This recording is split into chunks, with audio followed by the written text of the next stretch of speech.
Hello viewers, कैसे हैं आप सब। आशा करता हूं अच्छे होंगे और इस चैनल पे जितने भी वीडियोस अपलोड किए जा रहे हैं उन्हें आप देख रहे होंगे और उनसे सीख रहे होंगे।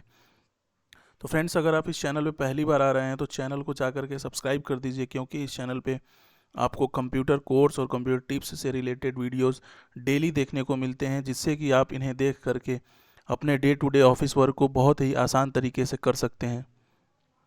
फ्रेंड्स, इस चैनल पे एमएस वर्ड के जो है लेक्चर कई दिनों से चल रहे हैं, तो अगर आप इस वीडियो को पहली बार क्लिक कर रहे हैं तो पहले जा कर के इसके प्रीवियस यानी जितने भी इसके पहले के वीडियोस हैं उन्हें आप देख लें। मैं उन वीडियो के लिंक्स इस वीडियो के डिस्क्रिप्शन बॉक्स में डाल दूंगा और आप जा कर के उन्हें देख लें, क्योंकि उसमें जो भी चीज़ें बताई गई हैं वो सारी की सारी आपको क्लियर करना है, ताकि आगे आने वाली जितनी भी वीडियोज़ हैं उसमें जो भी चीज़ें मैं बताऊँ वो अच्छे से क्लियर हो सके। तो बढ़ते हैं आज के लेक्चर की तरफ, जो कि व्यू टैब से रिलेटेड होने वाला है। तो जानते हैं कि व्यू टैब क्या होता है, इसमें कौन कौन से टूल्स होते हैं, कैसे हम इनका काम करते हैं। तो चलिए बढ़ते हैं लेक्चर की ओर और ओपन करते हैं प्रोग्राम। तो प्रोग्राम मैंने ओपन कर लिया है पहले से ही। तो व्यू मेन्यू पे चलते हैं। तो व्यू मेन्यू बेसिकली क्या होता है कि जो भी डॉक्यूमेंट होता है या फिर जो भी फाइलें हमने बनाई हैं उसको देखने के लिए होता है कि कैसे हम अपना डॉक्यूमेंट क्रिएट किए हैं, उनको किस किस एंगल में करके देखने के लिए ही, अलग अलग प्रकार के एंगल में देखने के लिए ही व्यू टैब होता है। तो सबसे पहले है रीड मोड। तो रीड मोड में क्या होता है कि जो भी हम डॉक्यूमेंट बनाए होते हैं अपने पेज के ऊपर उसको रीड कर सकते हैं, उस पेज की साइज को बड़ा करके। जैसे भी मैं रीड मोड मोड पे क्लिक करता हूँ तो जो भी मैं डॉक्यूमेंट बनाया हूँ वो डॉक्यूमेंट पूरा फुल व्यू में हो जाएगा। तो उस डॉक्यूमेंट को मैं scroll up and scroll down करके देख सकता हूँ कि मैंने अपने पेज के ऊपर कौन सा डॉक्यूमेंट बनाया है, और उसको वहीं पे एडिट भी कर सकता हूँ। तो अब इसको हटाने के लिए, बैक जाने के लिए, हम लोग स्केप बटन, कीबोर्ड में स्केप बटन होता है टॉप पे, तो टॉप लेफ्ट साइड में, तो स्केप बटन दबाएंगे तो हट जाएगा। तो रीड मोड में क्या होता है कि जो भी हम अपने डॉक्यूमेंट में डेटा बनाए हुए हैं उसको रीड करते हैं। और प्रिंट लेआउट में क्या होता है कि जो भी हमारा ये डॉक्यूमेंट बना हुआ है वो ऑटोमेटिकली प्रिंट लेआउट में होता है। और वेब लेआउट में क्या होता है कि जो भी डॉक्यूमेंट हम बनाए हैं अपने पेज के ऊपर वो क्या होगा कि वेब लेआउट में हो जाएगा। यानी जब भी आप किसी वेबसाइट पे जाते हैं तो उसमें जो भी कंटेंट होता है इसी रूप में दिखता है। तो ये वेब लेआउट में हो गया है। आगे है आउटलाइन। वेब लेआउट से फिर प्रिंट लेआउट में जाना है तो डायरेक्टली प्रिंट लेआउट पे क्लिक करेंगे और जो भी हमारा डॉक्यूमेंट है वो प्रिंट आउट लेआउट में कन्वर्ट हो जाएगा। आउटलाइन क्या है? आउटलाइन भी एक मोड है जिसमें हम जितने भी डॉक्यूमेंट में लिखे हुए पैराग्राफ्स हैं वो आउट मोड में हम देख सकते हैं, और क्लोज करने के लिए यहाँ से क्लोज कर सकते हैं।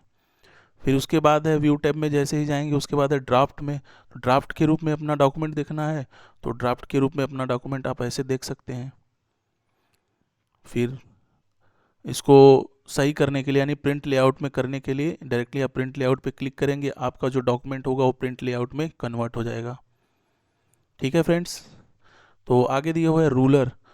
रूलर क्या होता है कि जो भी हम मार्जिन सेट करते हैं वो रूलर के आधार पे ही होता है। जैसे ऊपर ये आपको दिख रही होगी लाइन जिसमें नंबर ये 1 2 3 4 5 6 ऐसे करके ये बना हुआ है, तो यही रूलर रूलर है।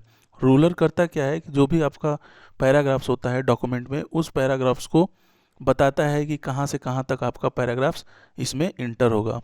तो यही रूलर है। इसको चाहें तो हम अपनी इच्छा के अनुसार हटा सकते हैं और ला भी सकते हैं। जैसे ही हम इस साइन पे क्लिक करेंगे वो साइन हट जाता है तो रूलर हट जाता है, और जैसे ही हम इस पर क्लिक करेंगे वो साइन आ जाएगा और रूलर आ जाएगा। तो इस बेसिकली हम इससे क्या करते हैं कि जो भी हमारे पैराग्राफ्स होते हैं डॉक्यूमेंट के अंदर उसको हम सेट करते हैं। जैसे आप देख पा रहे होंगे स्क्रीन के ऊपर कि मैं डॉक्यूमेंट को सेट कर पा रहा हूँ ऐसे करके। तो बेसिकली ऐसे ही रूलर का यूज होता है कि आप जो भी डॉक्यूमेंट हो उनके पैराग्राफ को सेट कर सकते हैं किसी भी एरिया में, ऐसे जैसे मैं स्क्रीन पे आप देख रहे होंगे सेट कर रहा हूँ। तो आगे क्या है? आगे है ग्रिड लाइन। ग्रिड लाइन क्या होता है कि जो भी हमारा डॉक्यूमेंट होता है उन डॉक्यूमेंट के ऊपर ग्रिड लाइन आ जाती है, जिससे कि क्या होता है, इसका यूज बेसिकली यही है कि हम जब भी कोई शेप्स वगैरह बनाते हैं तो वो डायरेक्टली लेंथ में अच्छे से दिखे, इसी के लिए होता है। जैसे मैं यहाँ पे एक शेप बना रहा हूँ, इंसर्ट में जा कर के रेक्टेंगल बना रहा हूँ, तो वो पूरा उसी आधार पे बने, इस वजह से ये क्या होता है, ये टूल का यूज होता है। ठीक है फ्रेंड्स, आशा करता हूँ ये सब समझ में आ रहा होगा। और अगर किसी भी टूल में दिक्कत हो तो आप इस वीडियो के कमेंट में जा कर के कमेंट कर सकते हैं, तो मैं उस कमेंट का रिप्लाई करूँगा अगले वीडियो में। तो व्यू में चलते हैं। व्यू में था रूलर, समझ में आ गया होगा आशा करता हूँ। और ग्रिड लाइन, ये ग्रिड लाइन हटाने के लिए हम इसी पे क्लिक करेंगे, ग्रिड लाइन हट जाएगी।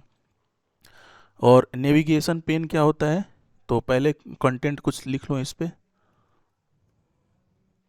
ओके जैसे ही करता हूँ तो वो टेक्स्ट हमारा लॉरेम दे देता है। तो नेविगेशन पेन क्या होता है कि बेसिकली जो भी हम डॉक्यूमेंट में कुछ ढूंढना चाहते हैं या फिर कुछ सर्च करना चाहते हैं तो नेविगेशन पेज उसका यूज होता है, नेविगेशन टैब का। तो क्लिक करते हैं, अगला अगला देख लेते हैं क्या है। अगला है जूम, यानी पेज को जूम करना। जिस भी नंबर पे आप पॉइंट्स पे क्लिक करेंगे उस हिसाब से आपका पेज जूम हो जाएगा। जैसे मुझे 75 में देखना है तो सिलेक्ट करके ओके कर देंगे, पेज हमारा 75 के जूम रेशियो में आ जाएगा। तो बेसिकली जूम से पेज की साइज़ को बड़ा या छोटा कर सकते हैं। अगर 200 करते हैं तो और काफ़ी बड़ा हो जाएगा पेज की साइज़, 100 पे ही रखते हैं। और बड़ा अगर करना है तो 200 कर दीजिए, ऐसे दिखेगा। ठीक है फ्रेंड्स, और 100% करेंगे तो 100% के एबव में आ जाएगा आपका पेज। ये वन पेज है, यानी वन पेज जो भी होगा डॉक्यूमेंट का वो वन पेज ऐसे दिखेगा। मल्टीपल पेजेस पे क्लिक करते हैं तो जो भी आपके डॉक्यूमेंट या फिर बुक के मल्टीपल पेजेस होते हैं वो खुल जाएंगे यहाँ से। तो मेरे पास सिर्फ एक ही पेज है, इस वजह से वन पेज पे मैं क्लिक किया हूँ तो वन पेज दिखा रहा है। मल्टीपल पे कर रहा हूँ तो कोई पेज नहीं दिखा रहा है, क्योंकि मैंने एक ही पेज पे अभी कंटेंट या डॉक्यूमेंट बनाया है। आगे है पेज विड्थ, यानी पेज की चौड़ाई। तो यहाँ से जैसे ही हम क्लिक करते हैं तो पेज काफ़ी चौड़ा हो जाता है, और वन पे क्लिक करते हैं तो वन में हो जाता है। आगे है न्यू विंडो, तो न्यू विंडो पे क्लिक करते हैं तो हमें एक नया विंडो मिल जाता है। यहाँ से आप देख पा रहे होंगे जो भी हमने डॉक्यूमेंट बनाया था उस डॉक्यूमेंट का एक नया विंडो यहाँ पे खुल गया है। तो जैसे कि हम डॉक्यूमेंट में कुछ एडिटिंग करना चाहते हैं और पुराने डॉक्यूमेंट में कुछ चेंजेस ना हो वैसे ही रखना चाहते हैं तो उसके लिए इस टेक्निक का यूज़ करते हैं, यानी इस टूल का यूज़ करते हैं। कि जैसे दो डॉक्यूमेंट हैं हमारे, पुराने वाले डॉक्यूमेंट में कुछ हम नए पुराने वाले डॉक्यूमेंट में हम कुछ एडिट करके नया बनाना चाहते हैं और पुराने वाले डॉक्यूमेंट में कुछ चेंजेस ना हो, चेंजेस सिर्फ नए वाले डॉक्यूमेंट में हो, तो इसके लिए हम इसका इस्तेमाल कर सकते हैं। तो इसको वन पेज में कर लेते हैं पहले।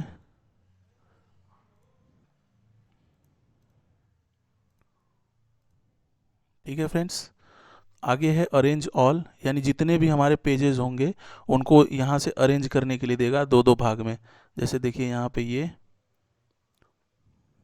स्प्लिट करते हैं तो उसको दो दो में डिवाइड कर देता है, दो दो पेजेस में, ताकि हम ऊपर से देख करके नीचे कुछ एडिट कर सकें अपने पेज पे।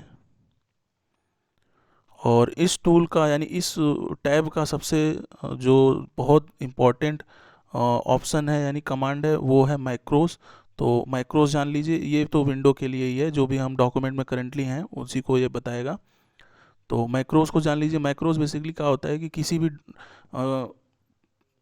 काम को जब हम कर रहे होते हैं अपने डॉक्यूमेंट के अंदर यानी पेज के अंदर, तो वो यहाँ से रिकॉर्ड हो जाता है, ताकि हम फ्यूचर में जब भी उस काम को करना चाहें तो हमें करना ना हो, वो डायरेक्टली यहाँ से मैक्रोस से इजीली आ जाए। तो कैसे हम रिकॉर्ड करते हैं किसी भी वर्क को, तो चलिए देख लेते हैं। न्यू पेज ले लेते हैं ताकि चीज़ें अच्छे से समझ में आए माइक्रोस की।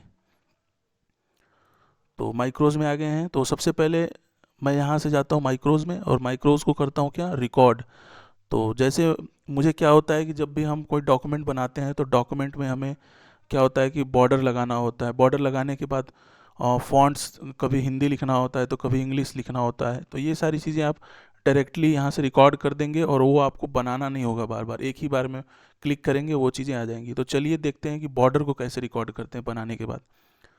तो सबसे पहले मैं यहाँ से इसको रिकॉर्ड माइक्रो कर देता हूँ, रिकॉर्ड माइक्रो हो जाएगा। और यहाँ से माइक्रो इसका नाम दे देता हूँ बॉर्डर, क्योंकि बॉर्डर को रिकॉर्ड करने वाला हूँ।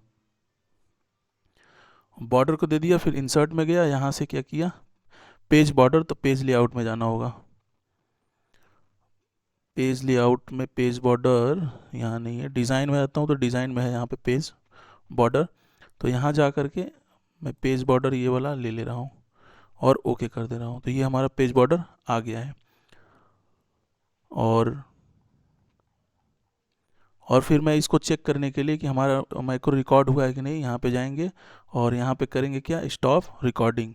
तो यहाँ स्टॉप रिकॉर्डिंग कर देंगे और इसको चेक करने के लिए कि हमारा माइक्रो रिकॉर्ड हुआ है कि नहीं, यानी हमने क्या रिकॉर्ड किया है अपने पेज के ऊपर, यानी अपने डॉक्यूमेंट में, इस पेज बॉर्डर को बनाना। तो नया पेज ले लेते हैं देखने के लिए और आते हैं व्यू में। व्यू में जाने के बाद मैक्रोज में जाते हैं और यहाँ पे क्लिक करते हैं व्यू मैक्रोज। तो हमारा जो मैक्रो रिकॉर्ड हुआ है उसका नाम मैंने बॉर्डर दिया था। तो बॉर्डर को सिलेक्ट करते ही जब आप रन करेंगे तो जो भी हमने रिकॉर्ड किया होगा वो चीज़ आपके पेज के ऊपर यानी डॉक्यूमेंट में आ जाएगा। तो देखिए ये आ गया है, हमने पेज बॉर्डर को रिकॉर्ड किया था। तो कितना आसान तरीके से आप पेज बॉर्डर को ऐसे रिकॉर्ड करके बना सकते हैं। किसी भी वर्क को आप माइक्रोज में रिकॉर्ड कर करके दोबारा से ला सकते हैं बिना आपको टूल इस्तेमाल किए। अब जैसे कि फ़ॉन्ट की बारी आई, हमें बार बार फ़ॉन्ट चेंज करना होता है, कभी इंग्लिश लिखना होता है तो कभी हिंदी लिखना होता है। तो हम बार बार क्या होता है कि होम टैब में जा करके जो फ़ॉन्ट वाला सेक्शन होता है वहाँ से फ़ॉन्ट चेंज करते हैं। तो आप इसको ईजिली शॉर्टकट से भी कर सकते हैं, जैसे कि मैं अभी बता रहा हूँ इसको नया पेज ले करके। तो नए पेज पे आ गए हैं हम और यहाँ पे मैं जाता हूँ व्यू में। व्यू में जाने के बाद माइक्रोज में, और माइक्रोज को करता हूँ क्या, रिकॉर्ड माइक्रोज। और यहाँ पे कीबोर्ड कर देता हूँ। कीबोर्ड में क्या करता हूँ, कंट्रोल के साथ 3 बटन से कोई भी माइक्रो रिकॉर्ड कर रहा हूँ, असाइन कर दे रहा हूँ, क्लोज कर दे रहा हूँ। अब यहाँ पे मैं लिख रहा हूँ, यहाँ पे पहले फॉन्ट्स को ले लेना होगा फ्रेंड्स, तभी जा करके वो रिकॉर्ड होगा। तभी स्टॉप कर दे रहा हूँ और इन सभी चीज़ों को डिलीट कर दे रहा हूँ। ये चीज़ें आपको समझ में आ गई होंगी।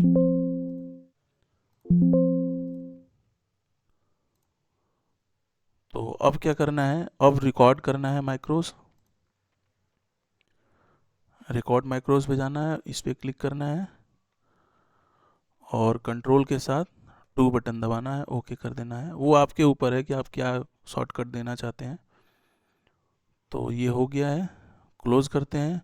माइक्रोज रिकॉर्ड हो रहा है। अब हम जाएंगे होम टैब में। होम टैब में जाने के बाद कर देते हैं हिंदी और यहाँ से कुछ भी ऐसे लिख लेंगे हिंदी के लिए। लिखने के बाद व्यू में जाएंगे और व्यू में जाने के बाद माइक्रोज को यहाँ स्टॉप कर देंगे।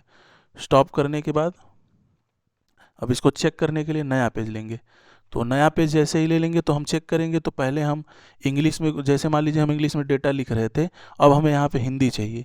तो हिंदी के लिए मैंने क्या शॉर्टकट की लगाई थी, Ctrl+2 लगाई थी। तो देखिए हिंदी का यहाँ पे फॉन्ट आ गया है। तो आप इसको आसानी से क्या कर सकते हैं, एडिट कर सकते हैं। तो यहाँ से क्या होगा, हिंदी फॉन्ट में ही टाइप होगा। जैसे मैं इसको सेलेक्ट करके लिख रहा हूँ, मेरा नाम, ऐसे करके कुछ भी आप हिंदी टाइप कर सकते हैं। तो आपको वहाँ पे फ़ॉन्ट वाले सेक्शन में नहीं जाना पड़ा आपको हिंदी फ़ॉन्ट चेंज करने के लिए। तो ऐसे ही माइक्रोज का यूज़ करके आप बहुत सारी चीज़ों को रिकॉर्ड कर सकते हैं और अपने डॉक्यूमेंट में ईजिली उसको इम्प्लीमेंट करा सकते हैं। तो फ्रेंड्स, आशा करता हूँ कि आज का ये वीडियो आपको अच्छा लगेगा और आपके काम में बहुत यूज़फुल होगा। मिलते हैं इसके अगले वीडियो में। तब तक आप इन वीडियो को देखते रहिए और सीखते रहिए। अगर इस वीडियो में आपको कोई भी प्रॉब्लम हो तो, या कोई चीज़ें आपको समझ में नहीं आई हो, तो आप कमेंट बॉक्स में जा कर के कमेंट करें। मैं उसका अगले वीडियोज़ में या फिर उचित स्तर पे उसको समझाने का प्रयास करूँगा। तो मिलते हैं अगले वीडियो में, तब तक के लिए थैंक यू, जय हिंद।